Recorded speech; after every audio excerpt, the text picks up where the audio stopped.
Hello, my friends. I am dragging butt today, aren't I? Sorry about that, y'all.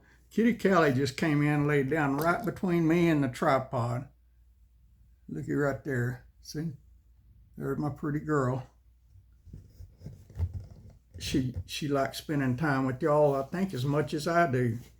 Even though she doesn't have a clue what I'm doing, she likes to be here anyway. Y'all, I'm sorry about today. I'm no bueno.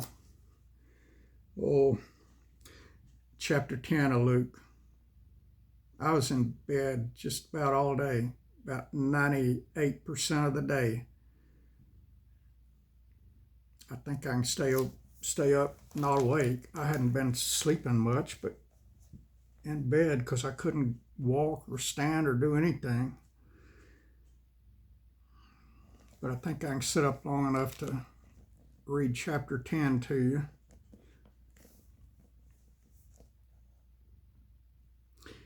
This is Jesus speaking, starting off here. I'm not at my desk, I'm in the kitchen. Jesus speaking, verily, verily, I say unto you, let me make sure my microphone is uncovered there so y'all can hear me. Verily, verily, I say unto you, he that endureth not by the door and the sheepfold, but climbeth up some other way, the same is a thief and a robber. But he that entereth in by the door is the shepherd of the sheep. To him the porter openeth, and the sheep hear his voice, and he calleth his own sheep by name, and leadeth them out. I forgot to tell y'all, hopefully you've been around long enough to know the drill. Before we start reading together, first pray and ask the Holy Spirit to tutor you as we read so you can understand God's holy word better. And then read along with me. Open the ears of your heart as we share God's word together. Continuing in verse 4, Jesus still doing the talking here. And when he putteth forth his own sheep, he goeth before them, and the sheep follow him, for they know his voice. Do you know your shepherd's voice? Who is your shepherd? And a stranger will they not follow. I hope and I pray none of y'all are following strangers. It seems like those that follow strangers find their way to my channels. Yeah, goodness gracious, y'all. I didn't even look at my channel till 15, 20, maybe 30 minutes ago. It's been a while, but not a long while. I had 5 or 6 more comments I had to delete. And one of them, it was just so evil. I think that person had posted 3 comments. They were so evil. I just out of curiosity, I went to their channel, and their channel is open. Their playlists are open and everything, and they've got some demonic stuff posted there on their channel. So they're coming after us, y'all. We got to keep on that full suit of armor, just like Jesus commanded us all the time. And I deleted and blocked that person. This parable spake Jesus unto them, but they understood not what things they were which he spake unto them. And Jesus said unto them again, Verily, verily, I say unto you, I, Jesus Christ, your Redeemer, your Lord, your Master, am the door of the sheep. And that ever came before me, all that ever came before me are thieves and robbers, but the sheep did not hear them. I am the door. Still Jesus talking. By me, if any man enter in, he shall be saved. Saved from everything bad out there for all eternity in Jesus' case.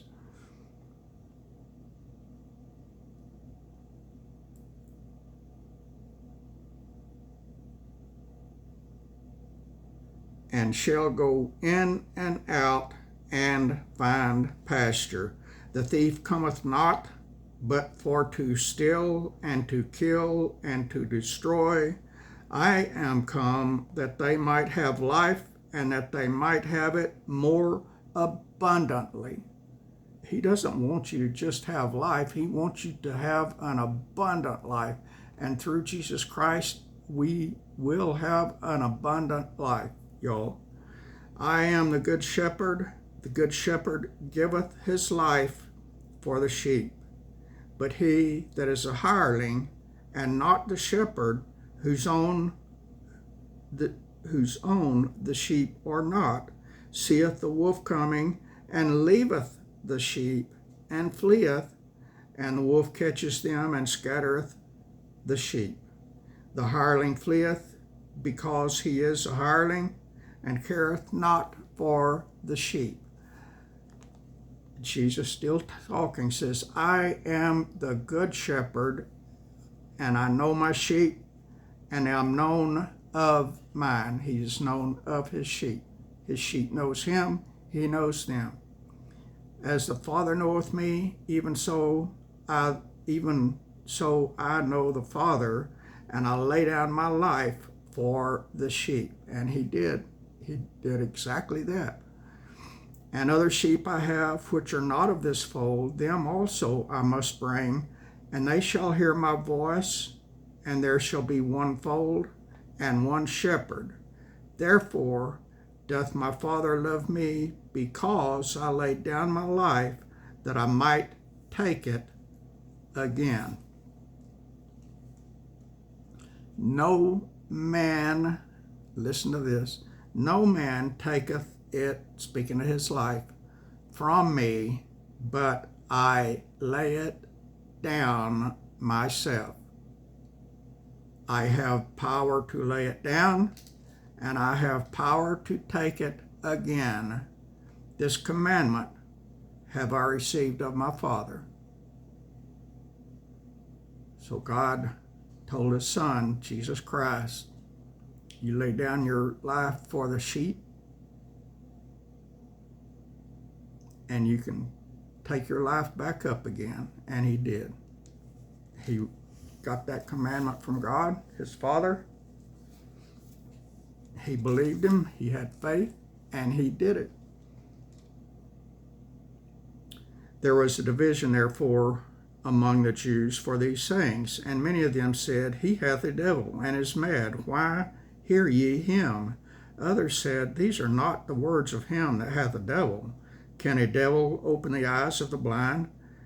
And it was at Jerusalem, the feast of the dedication, and it was winter. And it is winter here, y'all. I am freezing my butt. I got my ugly coat on the back of the chair right there. I had it on until I started this video. I got the heater turned up to 74 degrees, which is the highest I ever put it. But I'm still cold, y'all.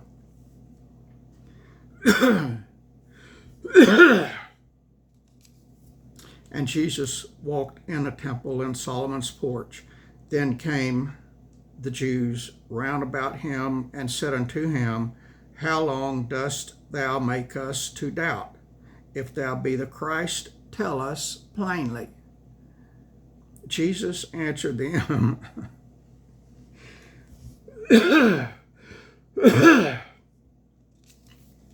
Jesus answered them, I told you, and ye believe not.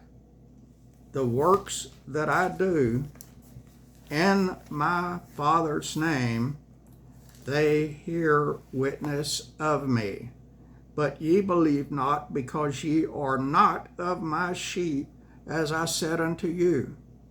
My sheep hear my voice, and I know them, and they follow me.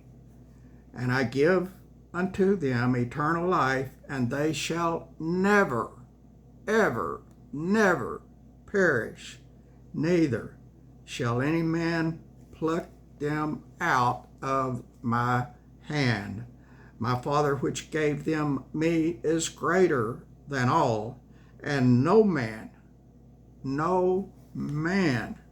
is able to pluck them out of my Father's hand. I and my Father are one. The Jews didn't like that. The Jews took up stones again to stone him.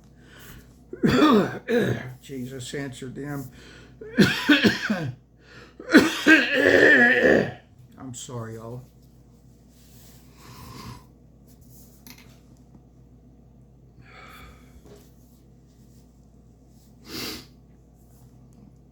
Jesus answered them, many good works have I showed you from my Father.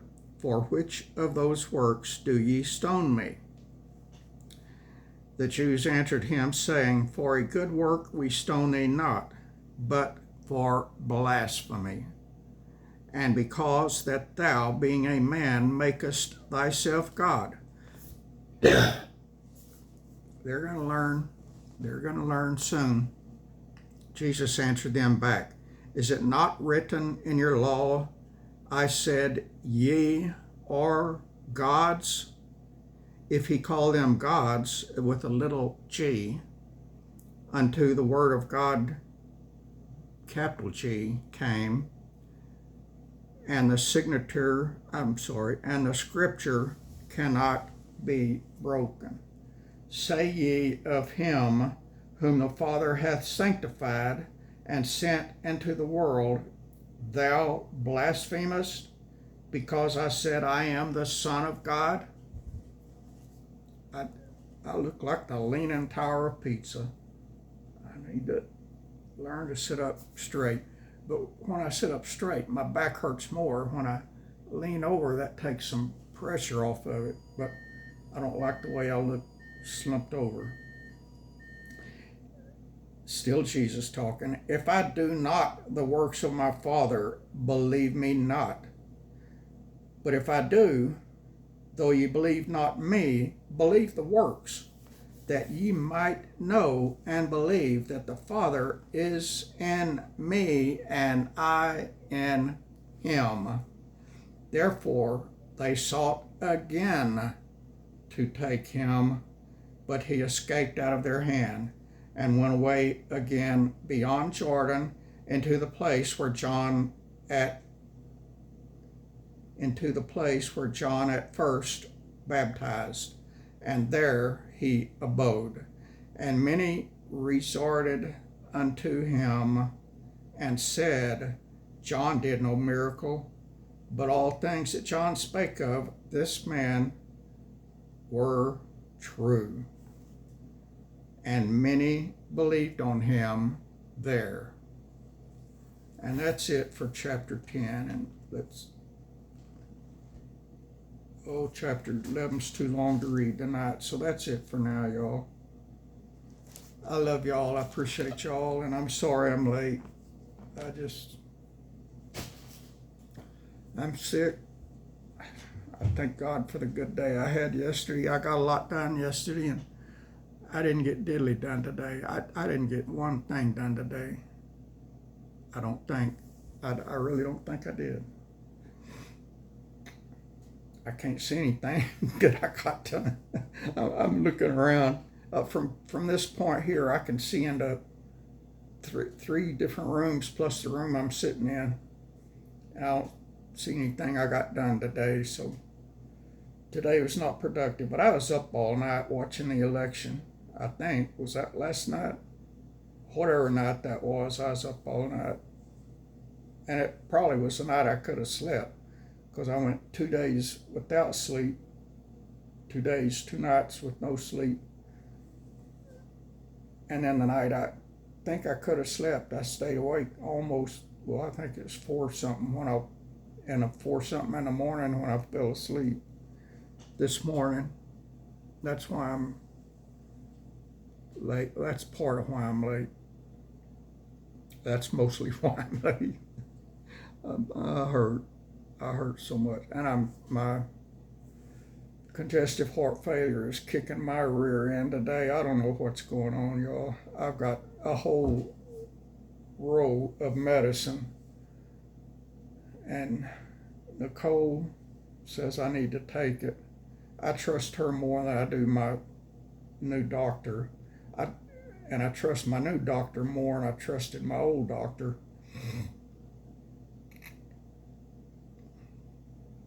My cardiologist a couple of weeks ago said I was doing so good that I don't have to go back for a year. Well, I'm not doing so good now, just a week or 2 later. But anyway, I'm tired of doctors, y'all. I want to go home. I like my buddy Bud, Reverend Pork Chop. I kind of understand where he's coming from. But y'all, I'm too young to go home. And he's close to 20 years younger than me. He's a whole lot sicker than me, but he's been a smoker all his life, and I'm sure that had a lot to do with it. And I've never smoked. When I was a kid, I had a tree house in some woods not far from the house, and my parents neither ever smoked or drank or did anything. The kid that lived next door to us, his dad was a smoker. I think his mom was too. I'm not sure, but I know his dad was. His dad always had a cigarette in his hand, and he would sneak a couple cigarettes out of his dad's cigarette pack. And I'm talking, we were like 6 or 7 years old, and go to my tree house and smoke them. And I smoked like 3 or 4 cigarettes then. Not a lot, not on one day, spread out over a while, but that's about all the smoking I ever did. My dad did, I take it back. He never smoked cigarettes, but when he'd go fishing, he'd smoke a cigar. And I never understood that. And that he didn't go fishing very often because he worked all the time. But when he did go fishing, he would take a cigar and smoke it. And mom wouldn't let him take them in the house. He built this big, like 2 A-frames, about 8 or 10 feet apart, 2 A-frames like that, with the bar going across the top, and he had chains hanging down, 4 chains to hold one. You remember those old timey cast iron washing kettles when back in the old days, before washing machines and stoves and stuff, they used these big kettles to cook soup and stuff in, and to wash clothes in and stuff. Well, one of those cast iron kettles came from one of my set of grandparents, and the other one came from my other set of grandparents. And somehow mom ended up with her parents' kettle, and dad ended up with his parents' kettle. And so dad hung them from that big A-frame thing that he built from the chains, and then mom had potting soil and flowers planted in them. And for some reason, up at the top end of that A-frame assembly, it was like a big swing set's what it looked like after dad built it, but up the top end of it, he mounted a mailbox.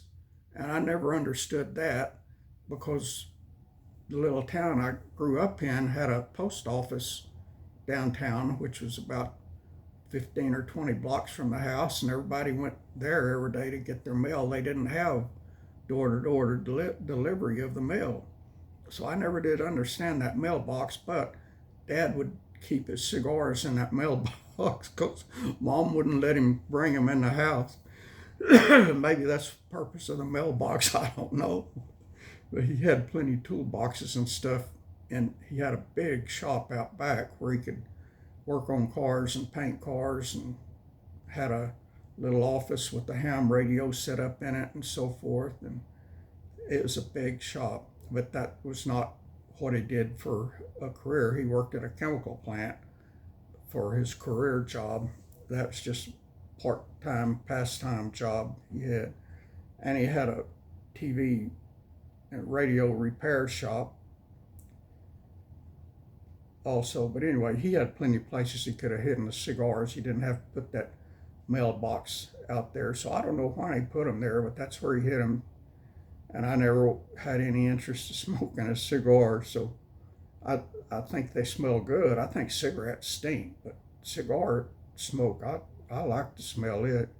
But anyway, that's enough redneck ramble, y'all. I gave you your scripture for the day, and I apologize for being late. And hopefully, I'll be back tomorrow. I don't know what time or nothing. I've got to go to physical therapy tomorrow. I've got to, and it's early.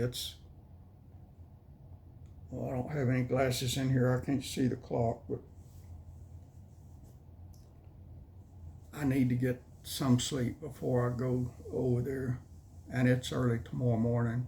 It may be this morning. I don't know if it's after midnight. I got no idea. But that's it for now, y'all. I love you. I appreciate you. And even on days like today when I don't feel like doing diddly, I still pray for y'all. I prayed for y'all twice today that I remember.